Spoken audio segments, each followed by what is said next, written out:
Hey everyone, I'm Brad Christopher of PLG Estates in Beverly Hills, and this is another episode of All Things Real Estate.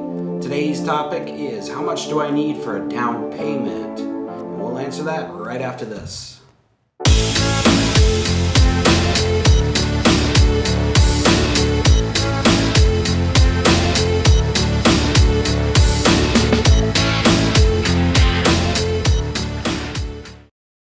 Okay, so one question I get asked more than any other question by first-time homebuyers is, how much do I need for a down payment?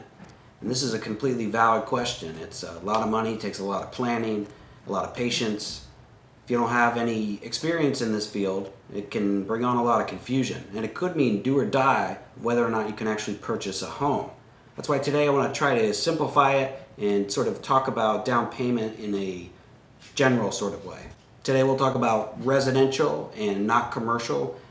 Perhaps down the road we could do another video on commercial. And I want to ask that you guys please verify all of this with a mortgage professional. It's a very complex topic and there's so many different financing options out there, and that goes great into depth. So do your due diligence and talk to your mortgage professional. A down payment is typically expressed as a percentage of the final purchase price of a property. And in an effort to simplify this for everyone, we're going to break this down into different tiers of down payments or, purchase price. So the first group we'll talk about, first group, tier, whatever you want to call it, is properties under $700,000. Now for anything under $700,000, typically you're going to be looking at a down payment of 10%. So let's use an example that you're out shopping for condos. Find one that you're in love with for $600,000, let's say. Your down payment typically will be $60,000 for that said property. Now for properties $700,000 to under $2 million, the down payment typically that you'll be asked to put down is 20%. Now if you're looking for single family homes and you find one that you're in love with for $1 million, typically you'll be asked to put down $200,000 on that property. And for properties $2 million and over, you'll be looking at 25% down payment. As you can see, as the purchase price rises, so does the percentage of the purchase price that you'll be asked for a down payment. Now why is this? This is done because the bank looks at a larger size loan as more risk.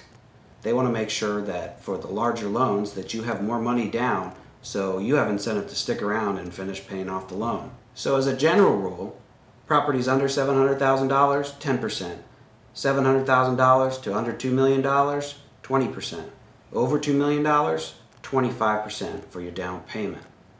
And that is a very general rule of thumb as far as down payments go. Again, verify all of this with your mortgage professional. There's so many different financing options out there. This is residential, not commercial. And that wraps up another episode of All Things Real Estate. And remember, if you like what you heard today, please don't forget to like, share, subscribe down below. If you have any questions, feel free to email me, or you can write those down below as well. I will do my best to get back to you in a timely fashion. I appreciate you watching, and until next time.